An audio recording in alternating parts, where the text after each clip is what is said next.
തലസ്ഥാന നഗരവാസികളുടെ ദുരിതം അടുത്ത 25 ദിവസം കൊണ്ട് തീരുമെന്നാണ് സർക്കാരിന്റെ പുതിയ ഉറപ്പ്. ഈ മഴക്കാലത്ത് ആ ഉറപ്പ് പാലിക്കുമോ എന്ന് കണ്ടറിയണം. ഓറഞ്ച് അലർട്ടുള്ള തിരുവനന്തപുരത്ത് മഴ കുറഞ്ഞിട്ടുണ്ട്. ചാല മാർക്കറ്റിൽ വെള്ളമിറങ്ങി, കമ്പോളം സജീവമായി. വീടുകളിൽ നിന്ന് വെള്ളമിറങ്ങിയെങ്കിലും പലയിടത്തും ചെളിക്കെട്ടാണ്. 8 വർഷം കൊണ്ട് ഈ കുഴിയിൽ കിടന്ന് വെള്ളം കോരി മടുത്ത്. വീട്ടിനകത്ത് മൊത്തം ഇന്നലെ മുതൽ വെള്ളമാണ്. 3 ദിവസം കൊണ്ട് വെള്ളം കോരിയിട്ടും തീരുന്നില്ല. അങ്ങനെ അതുകൊണ്ട് നമ്മളിപ്പോൾ വീട് വാടകയ്ക്ക് എടുത്ത് വേറെ പോവുകയാണ്. വീട് അത് എണ്ണക്ക് പൂട്ടിയിടുകയാണ്. ഇവിടുത്തെ പണിയുടെ പ്രശ്നമുണ്ട്. വെള്ളം പോകുന്നില്ല, ഓട വഴി വെള്ളം പോകുന്നില്ല, ഓടയില്ല. ഓരോരുത്തരും ഓരോ കോൺട്രാക്ടർ ഓരോ മാസം ചേഞ്ച് ആയിക്കൊണ്ടിരിക്കുന്നു. അപ്പോൾ അവർ കളഞ്ഞിട്ടങ്ങ് പോകണം.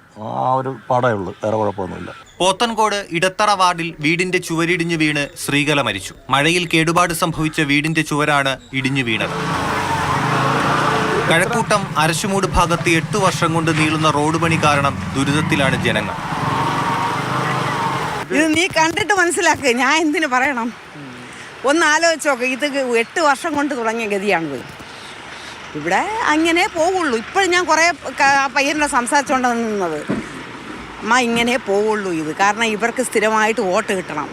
അന്ന് ഇത് കാണിച്ചാണ് ഈ വോട്ട് പിടിക്കുന്നത്. പിന്നെ ഭരണാധികാരിയൊക്കെ ഇതിൻ്റെ ഒന്നും ആവശ്യമില്ല, അവർക്ക് മാസപ്പടി കിട്ടും. മനുഷ്യരിങ്ങനെ നടന്നോട്ടെ.